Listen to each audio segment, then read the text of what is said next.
Welcome to The Explainer. If you've ever managed a project and watched it magically balloon out of control because someone wanted just one tiny little button added, you know exactly why we're here. We are taking on that silent, invisible villain that totally sabotages our hard work behind the scenes. You know the one. It sneaks up on even the best teams, it drains resources, and it just wrecks timelines. I am, of course, talking about the ultimate project killer, scope creep. But hey, don't sweat it, because today we are breaking down the ultimate weapon to not just defend against it, but practically stop it before it even starts. Okay, let's dive into this. 50%.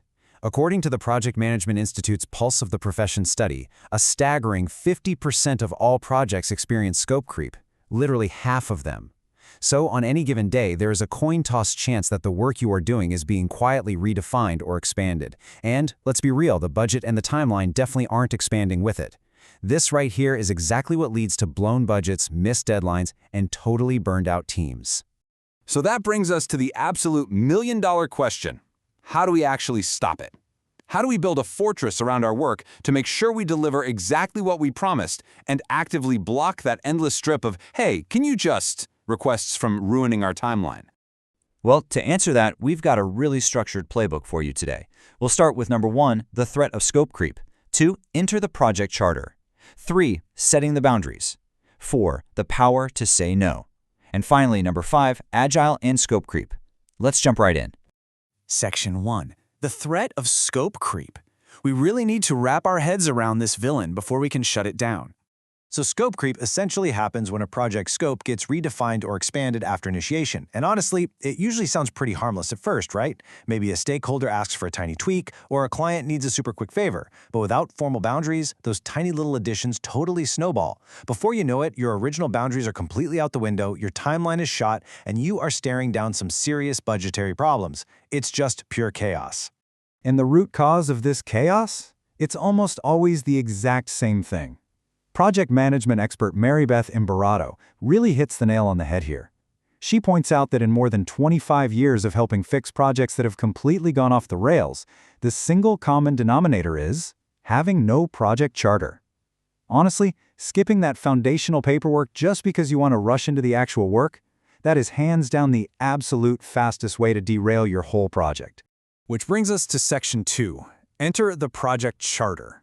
I want you to think of this not as some dry, boring administrative chore, but as your primary tactical shield.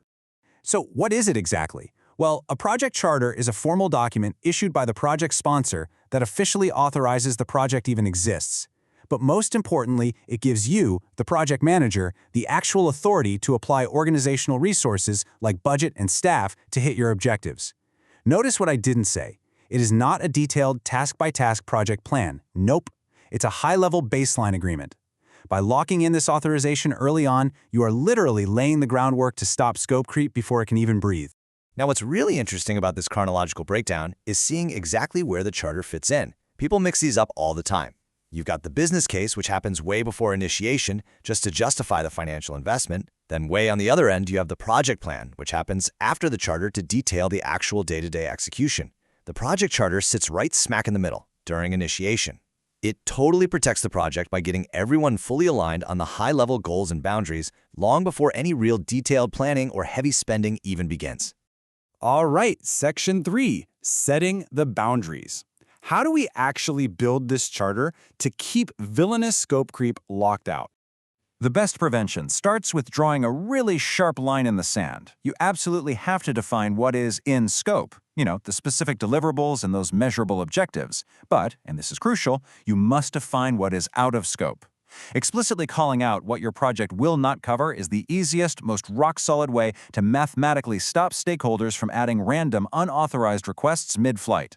When someone inevitably asks for just one more feature, you have a predefined, mutually agreed-upon boundary to point right back to. It's a real game changer. When we crack open the anatomy of this shield, we see a few key things. We've got measurable, smart objectives. We see those high-level boundaries and deliverables we were just talking about.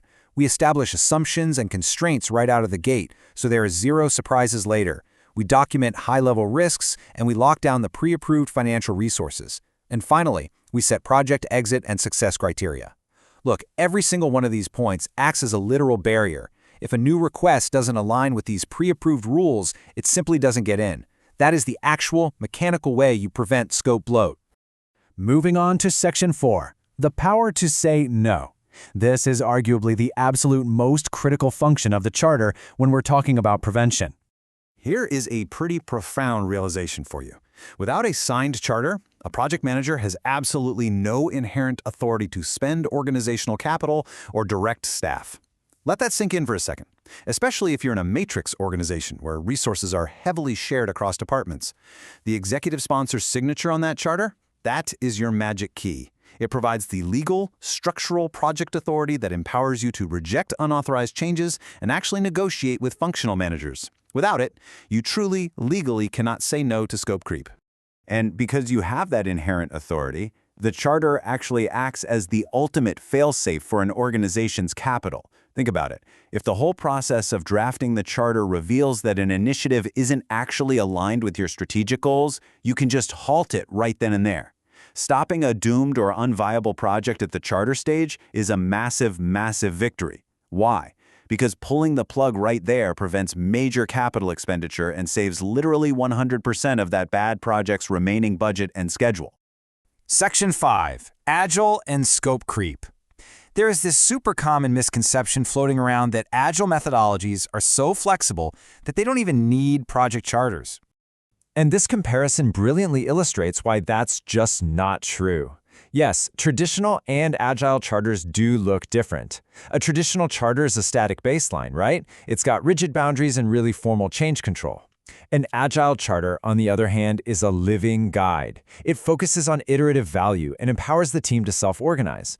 Honestly, it might even just be a single sheet of paper, but it absolutely still exists.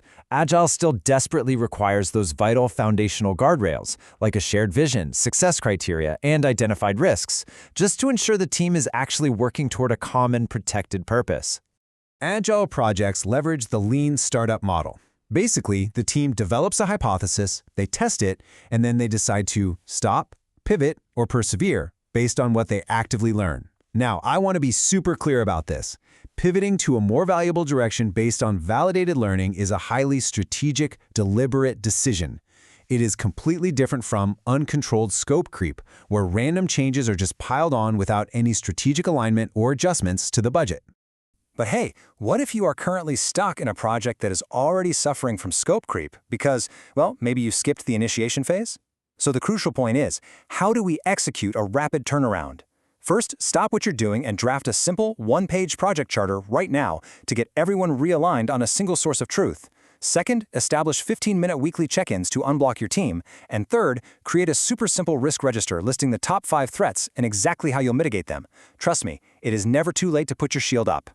Which really leaves us with this final thought for today. Take a hard look at your own habits and look at the initiatives you are managing right now. Is your next project truly protected? Are you relying on fuzzy assumptions and verbal agreements? Or do you have a signed, documented shield actively working to prevent scope creep? Remember, the project charter isn't just bureaucratic paperwork. It is the absolute foundation of your authority and the single best defense for your budget and timeline. Please, don't start your next project without it. Thank you so much for joining me on this explainer, and I'll catch you next time.